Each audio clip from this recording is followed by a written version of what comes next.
Big Boy's Neighborhood, beautiful day in the neighborhood, man. Our friend, our neighbor, Nick Cannon is in the neighborhood. Welcome back to the neighborhood, Nick. What up? What's going on with you, man? Man, ain't too much. Nick, how much working are you going to continue to do, bro? Man, I got to keep cooking while the pot is hot. That's what they say. Keep cooking while the pot is hot. Yeah. Are you ever going to eat the stuff that you're cooking, like, and enjoy it? It's for others. I cook up for others. Yeah, you do, man. Yeah, you do. We got to talk about the Masked Singer. Now, you came into the neighborhood and you told us about that a while ago. I did. And now we are in season. We are seeing the phenomenon. Yeah. You know what I'm saying? I told you it was going to happen. Hey, dude, you know what it is, too? We've seen so many competition shows. Yeah. And then you start to think, how does one do it different? Yep. And this one, you guys did it very different. I appreciate you, man. And I want to know who's under some of these costumes. Yes. That's what everybody want to know. Dude, it's so funny to watch the Twitter thread as well for people's reactions like,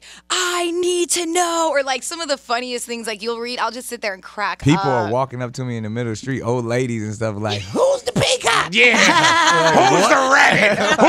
Like, Give us answers. Tell me. Leave me alone, old lady. So the way that's done, though, are you guys tracking the performances first so they don't have to sing through the they're singing through those costumes? Yeah, and if you pay attention, even like on last week's episode, some of them sounded a little muffled, or and then their next performance won't sound like that because they're like really trying to adjust to singing with a big giant mask on their head. Dude, how do you tell these celebrities or these famous people to get into? Man, I don't know. Like I'm one of the producers on the show, but I stayed out of that because I wanted to actually be surprised and not. Right. So I made the choice not. Do to you know who's under a lot of? Yeah, you got to because. Nah, I didn't. I told him to keep. I had the option to find out, and I was like, no, I want to be just like everyone else. I want to discover with the audience, and so, but that made it. I don't have to like call friends and be like, hey, you want to be a peacock? Yeah. Like, so I'm glad I get to stay out of that process. Is there anyone in there that we're gonna be like, damn? Oh yeah.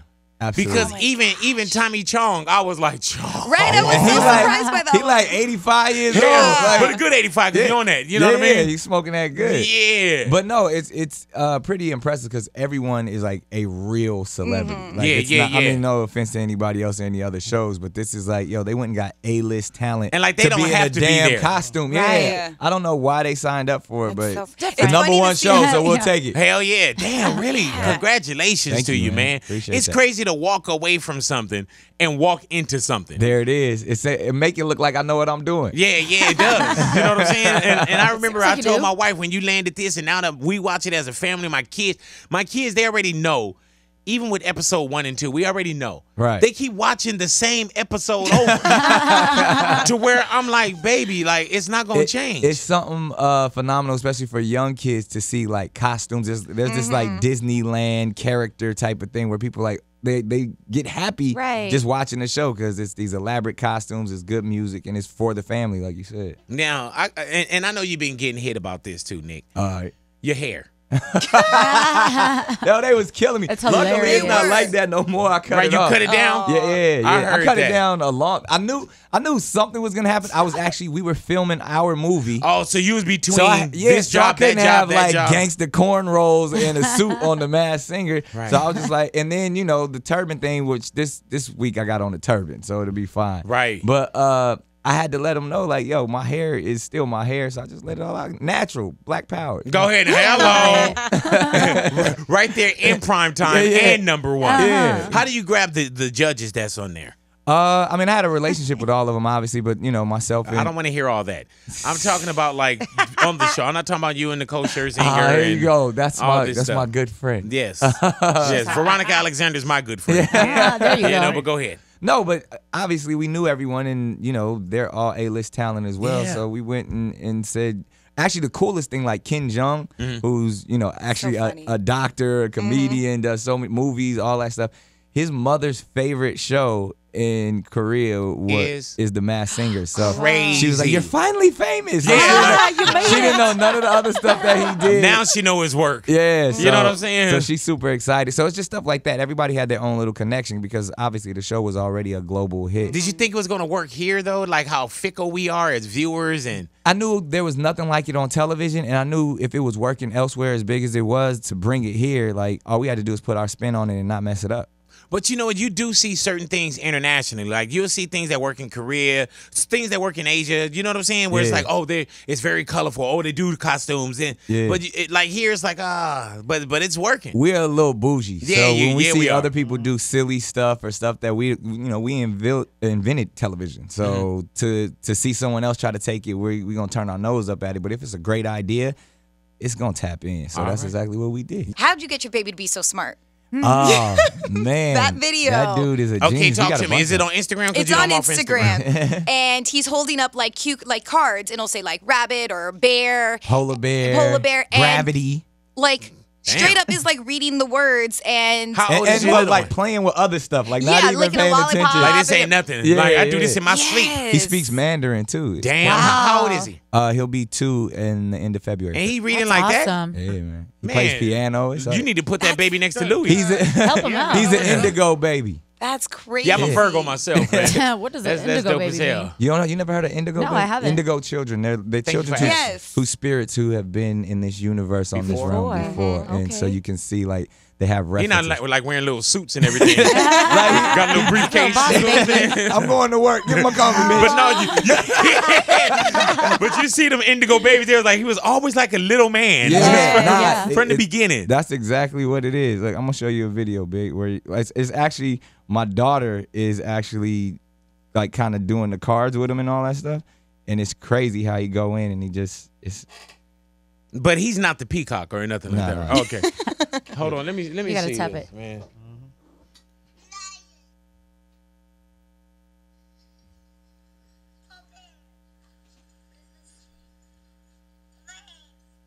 Crazy. And those aren't in like an order that he remembers? Yeah, just regular. Like you can put any card in front of him out of all of the. Did you guys start noticing that he was just a little bit like more advanced or? Yeah, early on you could just tell like he picked up on everything. Like just even physically, he started walking. Like he started like he has one of those little scooters, and he just never been on a scooter before and was like 1 foot down the hill. He's like yo, how this. like this is. So you see it though. Gosh. Yeah. He just does things that like. Normal. I've had my other kids are exceptional too. Right.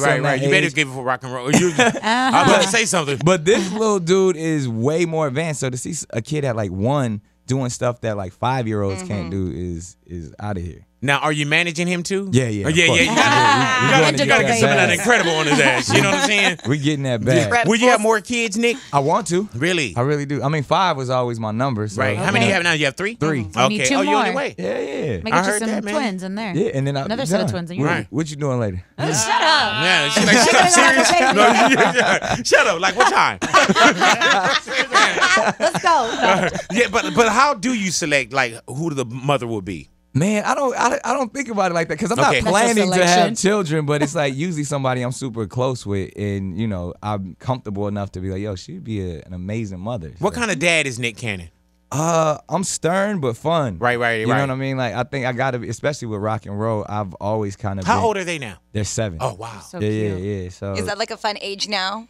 It's they know everything. Yeah. Like I just sit back and watch them move. They got YouTube channels now. Oh, they do. Yeah, they teaching me how to do stuff. What online. are they doing on YouTube? It's like I don't want to give it away because they're doing. But you ever seen like the TikToks and the music? Yeah. They're doing that with like a lot of other kids, but then they're also. I mean, their personalities are so crazy. So like a lot of that stuff has been going. You think viral. they'll get in the business?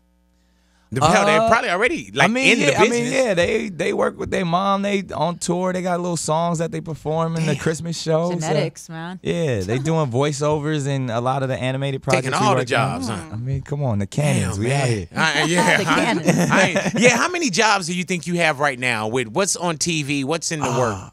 Man, I see it all as one job, but I mean, if we talking about checks, from different areas, I mean, it's probably a couple dozen. I mean, when you just think about it, I'm a producer too. So there's like, I produce about 6 or 7 TV shows and content and then, podcasts, all that good stuff. This dude said a couple dozen. A couple dozen, bro. Like north of 20. I'm pulling in, different checks. Yeah. But I got to. I got kids to feed. Good for you. That's true. You look so disgusted. You only have 3 kids. Yeah, you acting like you have You know a what I'm whole saying? football Future got team 6 already. kids. He getting 2 checks. 2 big checks. You know what I'm saying? Though. But damn, Nick, do you ever think like, man, you keep and don't take this the wrong way, but do you ever feel like you keeping the black man from eating?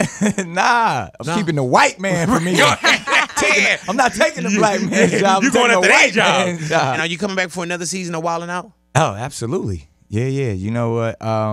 We're doing it in a big way too, because obviously, you know, we hit our 200 mark a couple seasons ago, so I'm aiming for 3. So we're gonna go all the way to 300 episodes. Did you and Kanye talk about him coming back? We did To Wildin' Out? Yeah, but I mean, we don't know if That conversation, yeah, some we blows had in the it. wind. Last time I was here, we talked about it. So I mean, but I haven't talked to him since the last time I was here. Oh, okay, so y'all haven't built on it. Yeah, you nah. haven't. He said he coming, but he's not on like episode 3. Yeah, nah. We gonna get there though. But this next run of Wildin' Out, I'm stepping it up a little bit. So And how was that?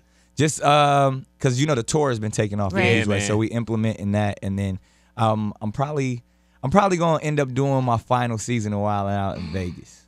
Why Damn. in Vegas?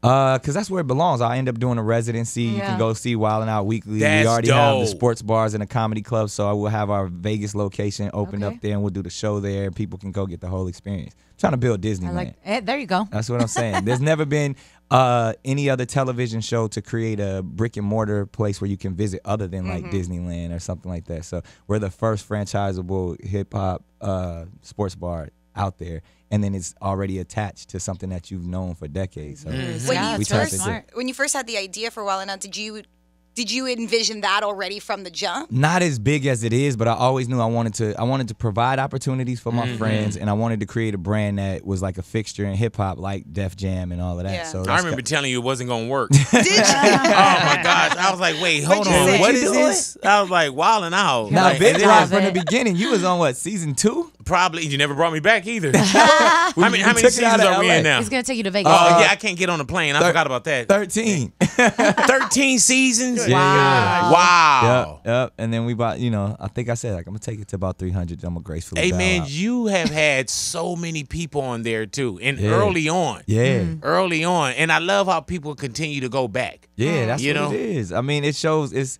camaraderie. It's the idea of like, yo, we don't take ourselves too seriously, but we all still squad. Could that be the longest running MTV show like consecutively? I think so. Yeah. I mean, Yeah. it's definitely the longest hip hop show ever. Well, I think Rap City, if you count the way they're different, Like the dailies? Yeah. But Right. this is like the longest weekly show, and it's the longest to actually have. If we get there, I mean, once we get there, once we Yeah. get over 300 episodes, there's never been, hasn't been. Do done. you sit down and watch Wildin' Out? Do you watch yourself on TV? Nah, but like when you're in the studio, like especially MTV, they'll run it on a loop. Right. So we'll just have it on. So I'll stop and see, but I don't ever like sit down and tune in, because by the time I'm in the edit and I've seen each show 10 times before the public has even seen it, I don't want to see it no more. Hey Nick, you're about one of the most serious, unserious guys For real. that we know. Like there are so many layers to you. You know what I'm Yeah, saying? yeah. Like I remember Cam, West Coast Cam, we spoke about this where he was like, man, Nick is like one of the most woke brothers that people don't understand how woke you are. Yeah, You know what yeah. I'm saying? Like we'll see you on Wildin' Out and you know how to turn a joke on yourself. Right. You know what I'm saying? But even to walk away from $25 million with America's Got Talent Yeah. because you didn't feel like it was something that you wanted to do. Yeah. It didn't feel right to you. Principles, man. You know what I mean? I truly believe in my character, and then especially if I'm gonna be an example in my community, I can't just be dancing around for a check. You know what I mean? Like I love to have a good time. I don't do anything unless I've been blessed enough to be in a position where I can go to work when I want to Yeah, go to work. pick and choose. So I don't do anything unless I'm enjoying it and I'm around good people. So when something like that goes sideways, I got to step away. And you know what? And I know I can Google it, but I got to ask you right here. What happened with America's Got Talent again? So pretty much I was doing stand up. I got you. I remember this. I remember. I did a joke where I said NBC stands for nigga be careful. Yeah. And they didn't like they was like It does, we don't want you saying that. Don't put it out in the world. That I Yeah. associated NBC with that word and all of that craziness, and they asked me to start. First they asked me to take all of it out when it was like airing the next day, And I was like, well, that's impossible. I would never do that. Be realistic. Yeah, I would never do that. And then they threatened to fire me. I was like, I don't negotiate with terrorists. Keep your job. And I was like, you can't fire me. I quit. When you saw everything going down with Kevin Hart, did it take you back to your own experience? Yeah, we talked about it. That's the thing. Like me and my guy just, everybody knows that's my best friend. So when he again, that's I love the way he gracefully bowed out. It wasn't, he was like, look, first and foremost, so everybody's not distracted, I'm going to step away and say no thank you because I don't need it. You know what I mean? And then he still apologized after he stepped away. Right. Like, people don't understand how boss that is. He was like, I don't want to offend anybody. That wasn't my thing. I've apologized several times already. But you're not going to say you better apologize or you're going to lose your job. He's like, keep your damn job. I don't want to do it, and I still apologize. Do you feel now with comedians, like back in the days, comedy was a safe zone? Yeah. Where, you know what I'm saying? It was a free fly zone. Yeah. Do you feel now everybody is into, and not even just in comedy, like we're soft. all into People are gotchas scared. right now. Yeah. We the most, whatever, but we the most like, Everybody's don't say that. scared. Except that's why I say whatever the hell, as y'all know, y'all got me in trouble many times. You got yourself in trouble, homie. But I just speak my mind because I'm cut from the cloth of the George Carlins, the Richard Pryors, the Dick Gregory's, to just comedy is supposed to bring healing. Right. And you take something painful, add timing to it, and then that's how you get over issues to where we can self-reflect and say, this is who we are as a society and as a people. But everybody gets too scared to talk about the real issues. So if you go back to like what South Africa did doing their stuff with apartheid, it was called Truth and Reconciliation. They had to speak the truth and say, yes, we did some very hurtful and hateful things before we can get over and reconcile. That's what needs to happen in America. Everybody's still scared to admit that there's racism, that there's sexism, that people treat others differently because they're who they are. Like, nah, we're great. This is Trump's world. But then ultimately, if we never admit our wrongs, we'll never get past it and get that reconciliation. So instead of being scared, everyone needs to come through and say, yep, we fucked up. We're bad. Now let's get over it. And that's what we do on Wild 'N Out. That's the dope thing about Wild 'N Out. I say Wild 'N Out is the most progressive show on television because we don't pull no punches. We say we make fun of anybody from the LGBTQ community, but we have them on the show as well. So when there's a transgendered individual battling you, then you can say whatever, but because there's no hate involved. We're saying, yo, we're in close enough proximity that we all squad, we all fam, so we can make fun of each other. We can make Asian jokes. We can make fat jokes. We can make poor jokes, like all of those things, because everybody's right there and everybody gets to take a shot. Everybody's taking shots at me, whoever the guest is, and there's no other place on television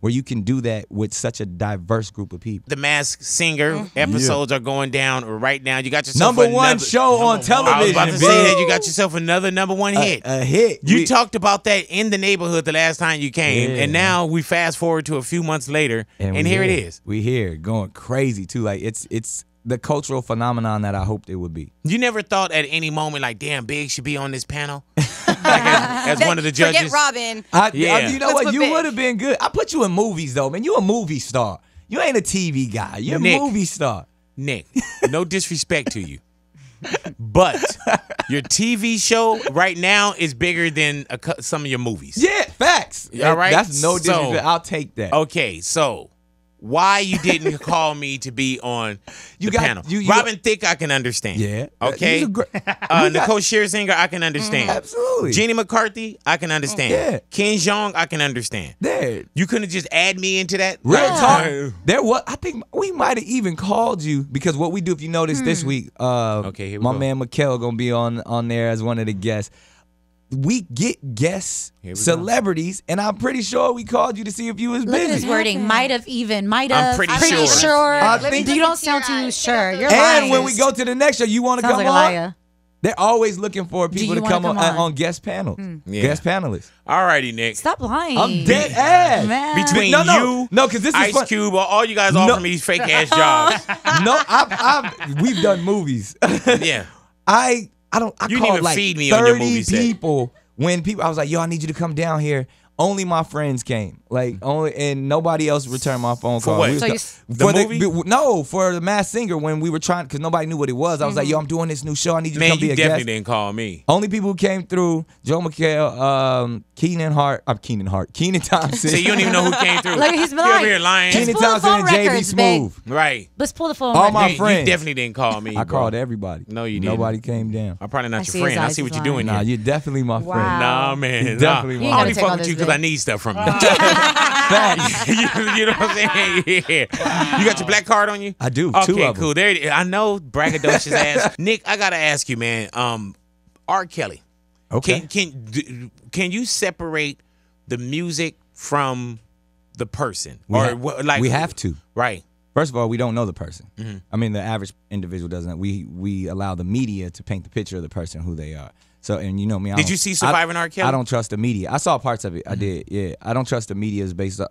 And when I say I don't trust the media, I don't allow the media to control my perception of people. Because just the week before that, everybody was praising him for being the king of R&B. And then because a television show came out, then all of a sudden we're muting him. So we got to make up our minds, you know, to where are we going to praise this man and call him the king, or are we going to mute him? So, and then. But you can praise up until you get more information. There was no new information given out in that documentary. But you know what? We knew and that's the thing. As a society, we have been turning a blind eye to this toxic masculinity and this predatorial type of energy from all men. So like I said, I was the first person to step out. I wrote a post and did a podcast. I said, I'm going to apologize because I feel like I am guilty. Right. I am guilty for turning a blind eye, not just to R. Kelly, but to all men in this industry. And treating women like second-class citizens has to stop.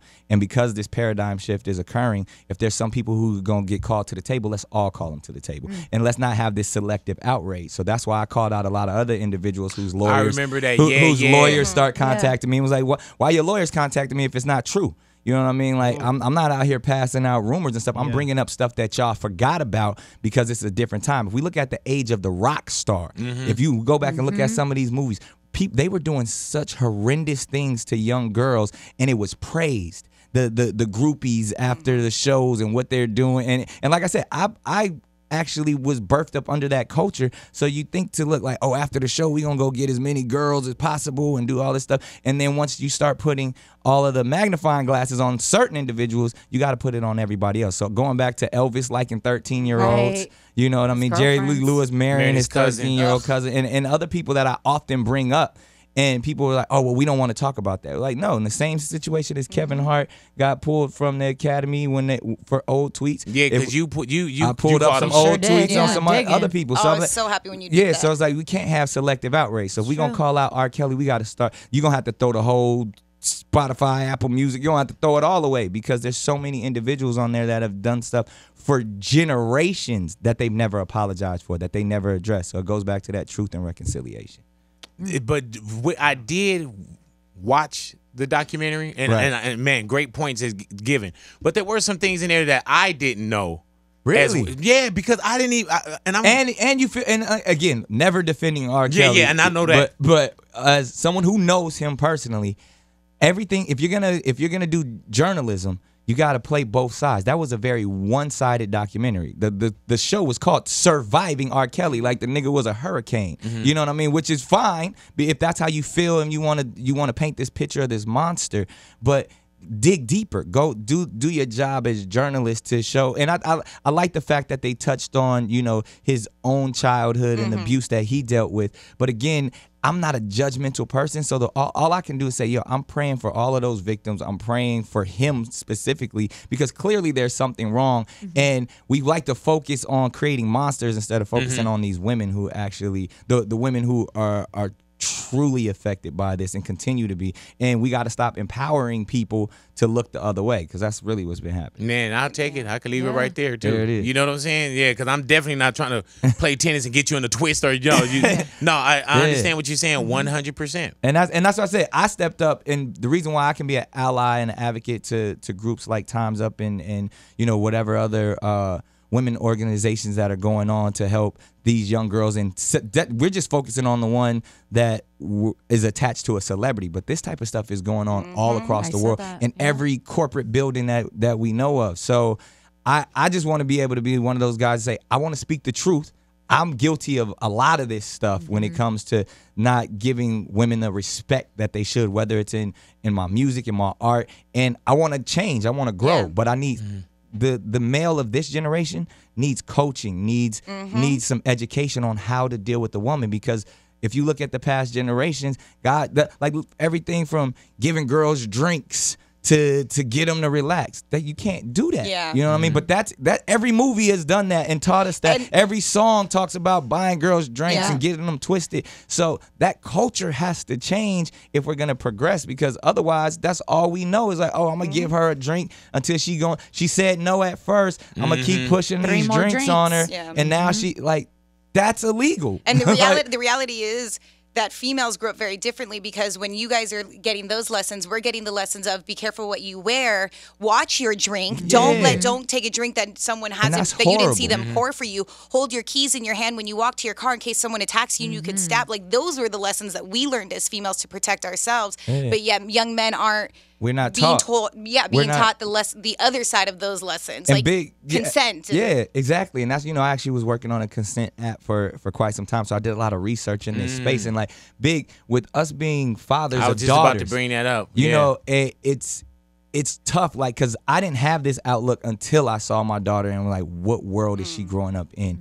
And because, and it's even having a son and a daughter, I'm like, oh yeah, my son, he can do whatever he wants. And then my daughter, I'm like super overprotective. But even that double standard, when it starts at grade school level, I'm dealing with things that I never thought I would have to deal with when you're raising a daughter.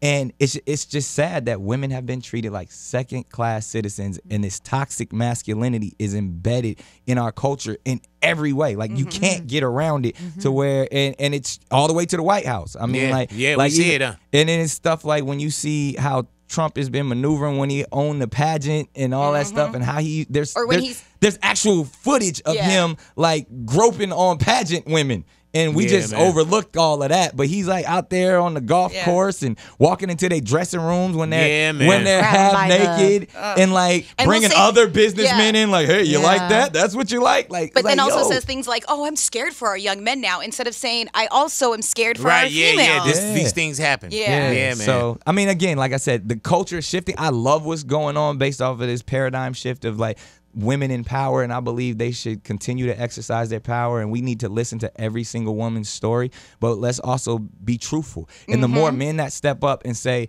yeah, I did some horrible things and I'm sorry. And there's some of these rock stars and some of these guys who did do a lot of stuff 20, 30 years ago, and now they've learned, they've changed, they're no longer on drugs, and now they have charities and foundations that help women in situations that like the ones they put them in. But it has to be more than just a few. We all got to step up. And I do encourage anyone that's listening or watching this, listen and watch the whole thing. Yeah, don't take sound bites and you know what I'm saying. I think I saw like 3 episodes. I fell asleep on 4, and then but from what I saw, it wasn't any new information. Right. So then I'm just talking about from this interview right here. I want people to let you breathe with what you're saying. You're talking about the R. Kelly thing. No. Real talk. Yeah, but I'm just saying what they you're definitely saying. gonna chop it up in take the whole here. thing. Take the whole meal, not just an entree. A little sample of something. Yeah. The Masked Singer is going down, man. Who won?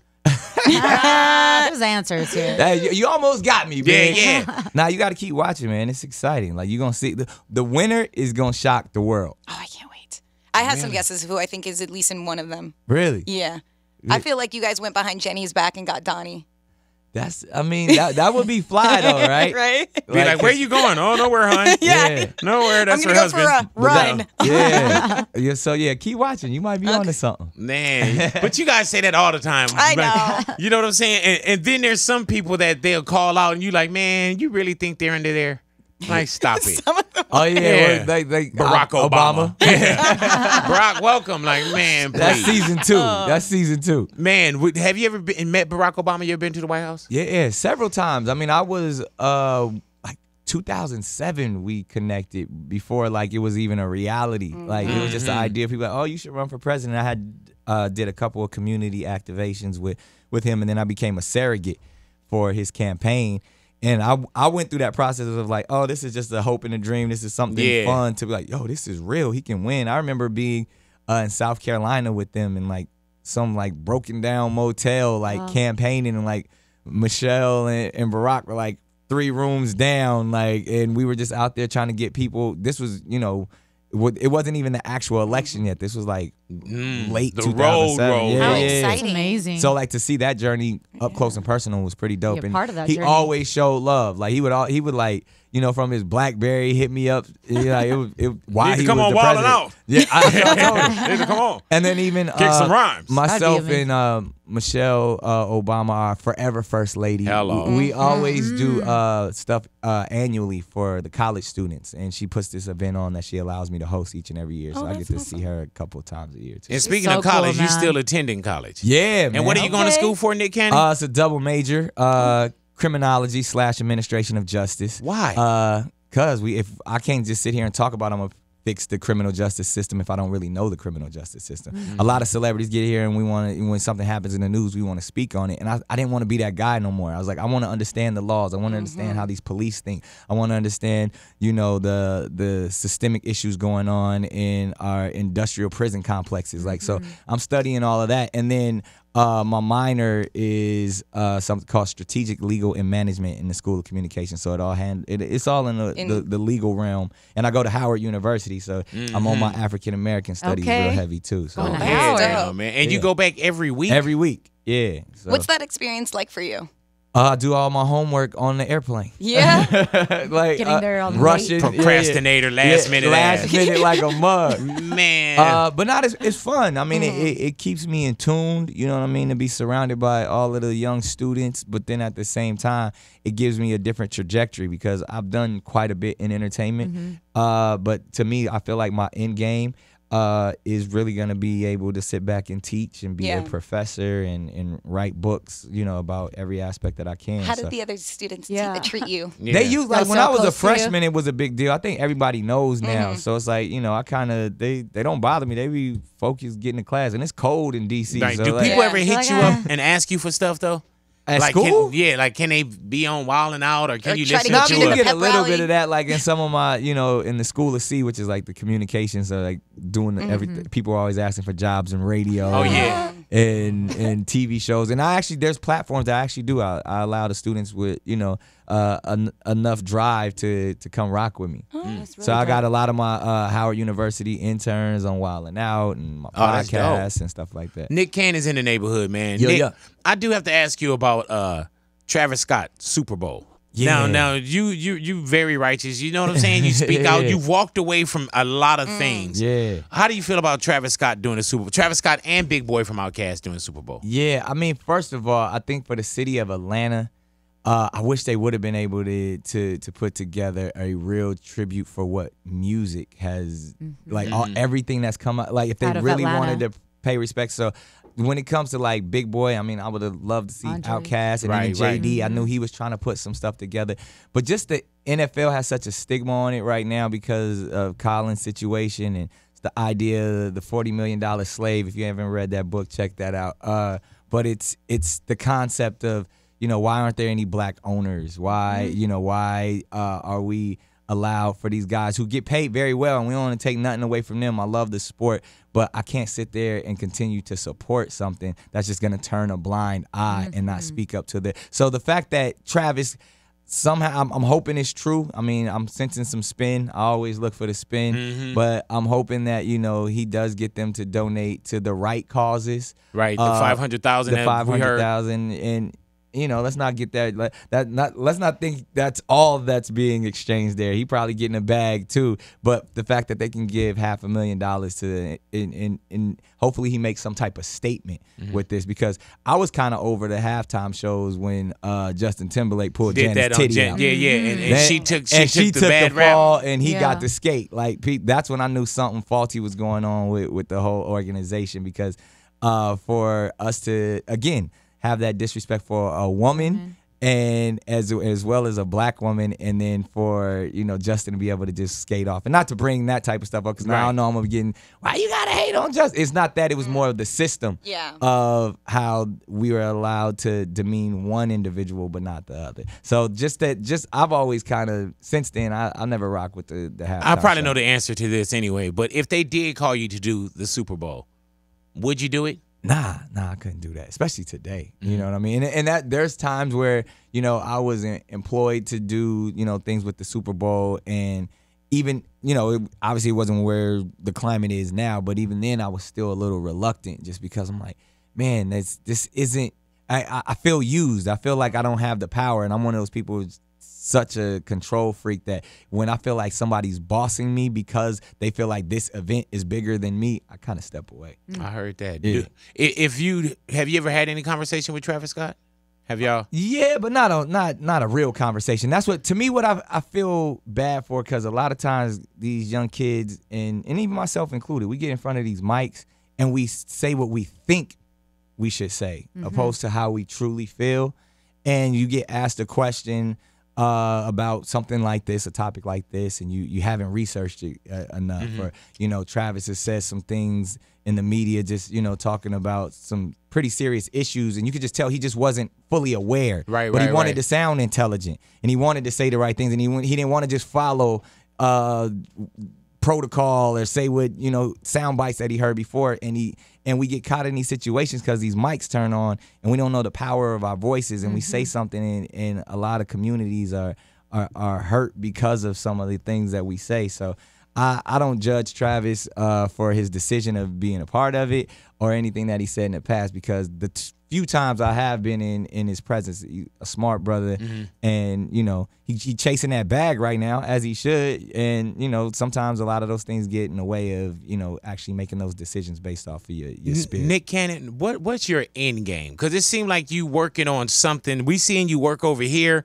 but you building something over here. Yeah, I mean, honestly, when I look at some of the OGs that I've had an opportunity to sit with, they showed me how to do it. So everyone from Quincy Jones to Dick Gregory to Harry Belafonte, when these guys are truly activists but still shifted culture. So that's why I went back to school, to where it's like, all right, if I'm going to be able to hear and speak about things that I feel or have an intellectual component to it, I want to be rooted in it. I don't want to just be talking and be like, oh yeah, I heard this and heard this. I want to be able to sit down and write books. I want to sit down and say I did this research in the world of criminology personally. I went into the prison systems. I went and did the things in police departments. So when I'm out there on the front line battling these individuals, I'm doing it in a real way, and I'm shifting culture. Why take that on? When it's so easy, it's much easier. I think it's about the legacy. I think it goes on to, like, and that's why I said, if you really want the real answer, like, those few times where, I've kind of looked death in the face, whether it's from, lupus or just different situations where, like, man, tomorrow really ain't promised, or as you say, tonight ain't promised. Yeah. I was like, I got to do more. You know what I mean? I got to make sure that my presence is felt. So, and it starts with my community. So that's where we at with it. Wednesday nights, it is going down on Fox. The number one show on television. The number one show on television. How good does that feel when you got the number one show? Is it Nan Nan and Nan Nan? It's definitely Nan Nan and Nan Nan. Yeah.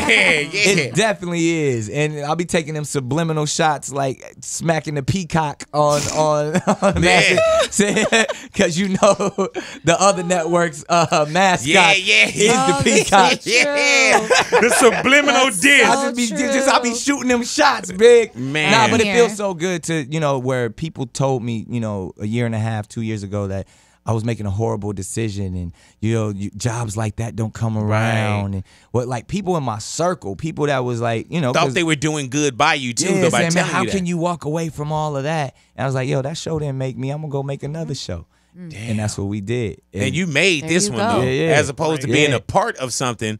Yeah. You guys really built something over there. So, did you ever have a conversation with Dave Chappelle when Dave Chappelle walked away from the 50 million and 50 million counting? Yeah, so this is interesting. I was with Dave. I was opening up for Dave during that process.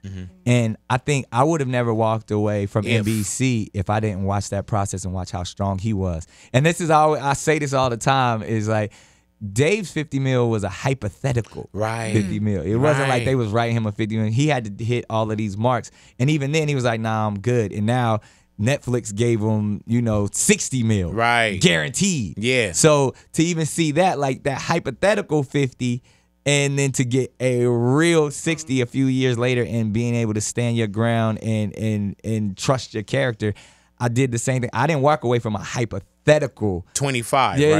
And so that was real, So that's to step away and then to step into this situation. So we rocking that. When you walk away from that 25 million and some, do you battle with yourself first? Like, how do you come to that decision? I was like, yo, or it just felt. I made it there. I'm definitely gonna be able to make it again and more. And that's how you trust yourself. You got to be fearless and you got to have so much faith in who you are and your inner oneness that I understand. Like, yo, those people, they don't make me. You know what I mean? That job didn't make me, that opportunity, and I'm blessed enough to do several different things and have generate different sources of income from like I said, you got to have the money to be able to walk away from the money. Right. Yeah. So I was allowed to have a clear mindset to say, I'm good. Like, if I needed that money, I would have been over there dancing and yes and massa and all of that type of stuff because I needed the bag to provide for my family. But luckily, I've been blessed enough to be in a position where I was able to make a sound decision because I was very comfortable. Yeah, because I sure tried to go get it. I'll take it. And everybody down with Nick. Yeah. Everybody, Tyra did a great job. I think they got Terry doing some stuff now, Terry Crews. And I love those individuals. Those are very, shouts out to them. But, when you call my character to court, I'm going to make sure that I get that victory. Nick, you recently got people mad in their feelings because you said that you can out-rap 90% of rappers right now, including Will Smith. That happened here. Yeah, that's when I first said it. And then we started rapping. It did. That's when I first said it, and then we did the freestyle. I think we brought it up after. But anyway, if you want to say it started here, we're taking it. I thought it was. I remember you said that. But I do. It was during the time because this is what, I'm a great salesman. Okay. And when Wildin' Out is revving up and I come to different places and I say things like that, to get all of those people riled up because Wildin' Out is a battle show, and I want individuals like Will Smith, Drake. And all. And I have 3 Stacks. I have private conversations with them over the years about this, and they don't want no smoke at the end of the day. Do you really think you can get them though? Absolutely. Right. Explain. Because it's my show for one, but again, you know who are great freestylers though?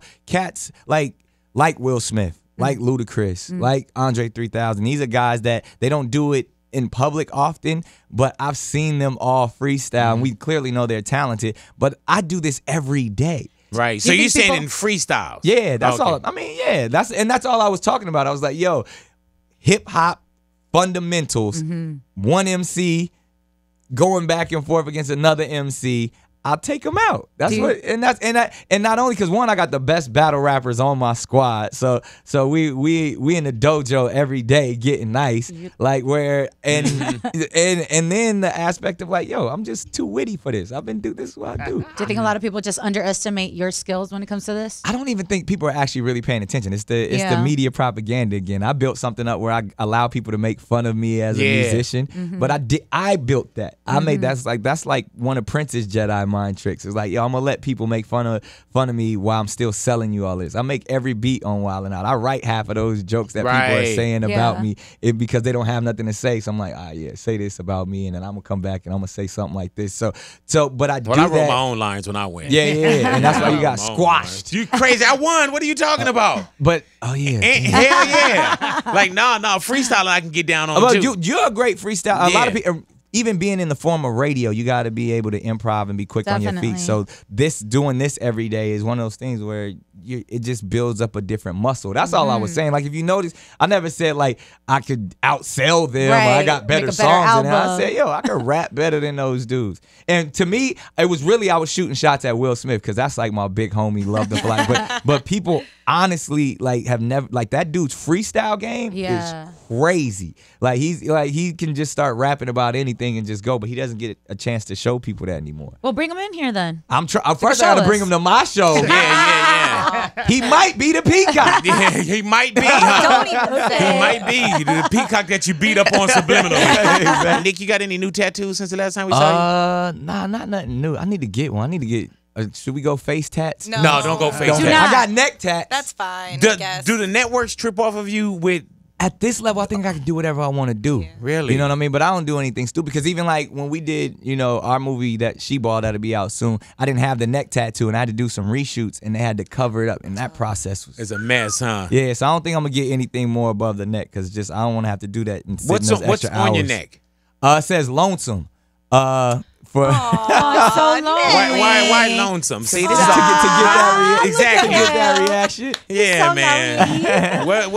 You probably left something in the bed to come here this morning. You know what I'm saying? Hey, man. He did say he was tired. Man. You right. You know what I'm saying? Nah, funny enough though, because it does get that reaction, but the real reason people don't know, my grandfather who passed away, that was his name. That was his street name. Was Lonesome. Wow. Yeah. You still get the on. But I still get the exactly. Yeah. So now I did that as a dedication to him. But yeah, I think I'm trying to get some lips on the other side. Don't now. do it. Knock I it want off. the gangster lip, No, but it cheesy. gotta be no. It's played But it has out. to be a famous person. Played If it's out. Halle Berry's lips, Man, stop it. Get Mariah's Give her, lips yeah, on give you. her I already got her name on my back. But I you need covered- some- didn't I you need cover some- it? Cover I need that, some right? new work. Didn't you cover that? He said Yeah, Halle you Berry. got Halle Berry. It's a collage now. It's like, but I can still see Mariah. It's a If you lot. took your shirt Oh, you off did and we this. look You at can it, could we still still see see it. Mariah? You can still see it. What does it Show say, us. Mariah? It says Mariah all across the back, like a big gangster tattoo. But now it's like it got, my kids are angels around it. It has like Jesus in the middle. When you Yeah. initially got the Portrait. Mariah tattoo, was there any,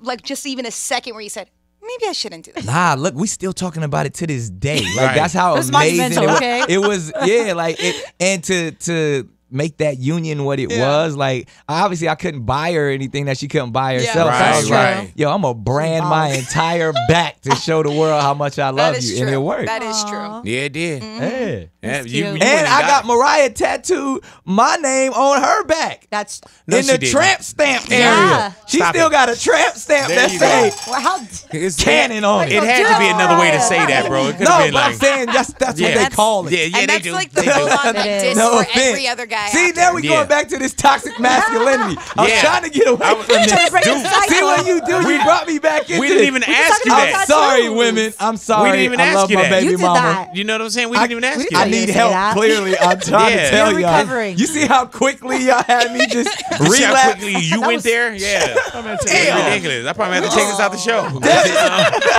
All righty, Good well, question. we got Wait, Mr. so- Don't Know How to Hold His Tongue. Yeah. Are you still single? Oh, as a slice of cheese. Really though. Wow. Well, sometimes Yeah. you get cheese in a block too. That's true. You know what I'm saying? Sometimes it comes in Yeah. different packs. Yeah, you know Like what I'm it's a saying? variety pack. I am very single. When's the last time you smashed then? Man, big. These are the Answer the question. Wow, these are horrible toxic masculinity Just type of answer the conversations. question. No, I'm When just I- saying, when is the last time you had sexual With intercourse? myself this morning. Hold on. In the Hold on for a shower. second. I'm done with it. Laughed over here. Is it hard for you to go out on dates? Do you Katie, date? don't laugh her for this. I date, but I don't go on dates. Like you don't do Wait, the so traditional you mess date. around. Wait, hold on. You don't go on dates. Like you don't go take women out to dinner, but you date? No, but see, like How do I you- what do rather you I mean? rather use dinner because see, to me, like I don't go out to dinner to get to know someone. Like Okay. dinner is something with a group of friends that I know, and True. I own a couple of restaurants, so it's like it's more of a gathering type of Showing thing. off. Plus you don't Again, want I got to fool. stunt. So Shut up, Louis. But that's my process. You know what I mean? Okay. I don't want to get to know somebody over a meal. That's true. So what do you do But with I them? will take people to dinner, but it's usually people that I know. Like it's not like So how do you get to know somebody? that's what I don't do. I don't get to know? I don't meet people for the first time. I don't slide in the DMs. I don't do that. Like the people that I interact with usually are people that have been in my life for quite some time. So I don't date like that. I don't. No I- new friends. yeah. Exactly. I don't No know new the girls. last time I met somebody new and like oh we should date. Like Is there it's a years. trust issue? Because of- Definitely a trust issue. Yeah. I have huge trust issues in that space of one, I don't know why these people want to get to know me. You know, like I got enough friends. I don't, it For gets sure. it gets real weird. So I don't really want to meet new people like that. But I mean, I Feel don't, that. if it happens like Organically. yeah, through business and stuff. Yeah. You are people like, oh, this person, you should get to know this person. But it's never like I'm not looking to date anybody. Well, it's gonna be hard for you to have other kids. It's gonna be man. okay. Yeah. But I still got people I know. I'm lonesome. Maybe that whole lonesome thing about your grandfather was fake. Yeah. I don't look it up online. There's gonna be no I'm truly lonesome. Yeah. I You roll got by lonesome myself. on your neck, got broken heart on your arm. Exactly. You know, you just, boy, you I'm just wounded, man. Yeah. I'm trying to So build wounded. Oh, you're myself so back. wounded. We Yeah. gotta fix I you. can go down the so line bad of for hot you. chicks you've been with. I ain't gonna do it. No, that's That's what I'm saying. I'm not. No more toxic masculinity, bitch. Yeah, please. Thank you. Don't bring it in here anymore. Alrighty, yeah. This Trying to guy. break the cycle. Big Boy Big Neighborhood, boy. Nick Cannon, thank you for coming Thank into the you. neighborhood. Man, I appreciate Once you, again, man. congratulations on your #1 show. Thank you, Your Mass Singer. #1 show, The Masked Singer. Yeah. Before we do get you out of here, man, you do a lot. I do. You know what I'm saying? You do a lot. And there was a teacher. Now, teachers in LA, they're on strike right now. Yeah. But there was a teacher that I had a chance to meet. Okay. And this teacher has a story. Yeah. And I don't know how public you guys went with it. Yeah, we went all the way. But a lot, even people in this room, people that's listening don't know what you did. But this guy, and I met the guy. Yeah. Out And of your helped. presence. You helped with this situation. I appreciate it. But I didn't even know who I was meeting. Oh, I just wow. happened to be at Universal City Nissan. They was like, oh, that's the teacher right there. Yeah. Then when he told me his story. Yeah. Teacher that was riding a bike to school, like Walking miles, catching like buses. riding a bike, walking, special ed teacher, buying things from His out of his students pocket. love him. Yeah, you know what I'm saying? Like really taking care of his students. Looking at eviction, broke everything. You know what I'm saying? And He's a Nick, teacher. Yeah, he lost his mom. Oh, yeah. And he still had to go to work the next day just to pay. lost his rent mom, money. and if I'm not mistaken, I think his brother. He had Yeah. lost. He It was lost a like lot of back people, yeah. to back losses, right? And this was Still- all like right before Christmas. and still had to go to work, still riding his bike, walking, taking buses. And Nick went and bought this man a car. Yeah. Luckily, Big hooked me up with the people at Universal City. Yeah, but they didn't give it to you for free either, though. You know what I'm saying? I had to still buy it, but they. I but just it told him was, where he can buy it at. That's beautiful. but it was still love, you know, and to be able to it was called Incredible Blessings, and that's what I like to do on my social media quite often is, you know, give people opportunities. And, you know, as I'm gearing up for, you know, my late night show, I just wanted to do stuff that really connected me to the community and meet people like that. And that's what happened. You know, the kids at the school call him Mr. Tigger, but it's my man. Yeah. That's how jovial You got to see he him. is. You got to see him to understand the Yeah, joke, too. yeah. But my man Ty, he was so appreciative, and it came off. I mean, I wanted to be sincere because you always get, and there's that argument of like, yo, you got the cameras on, so is it real? Are you really doing it for the right reasons? But I really wanted to step back and say, all right, well, we're gonna make content anyway. Let's do it in a way that it actually provides for individuals. Yeah, and it really touched him. And even if it was cameras there and everything, I remember I was doing a Mother's Day event. Yeah. And you were leaving out of town. Yeah. He came to my house and wrote me a check to take care of mothers that he never knew. Yeah. He didn't come to the event. Yeah. We didn't say cameras. We didn't do it on air. He didn't even say, Big, how many mothers? Where is it going to be at?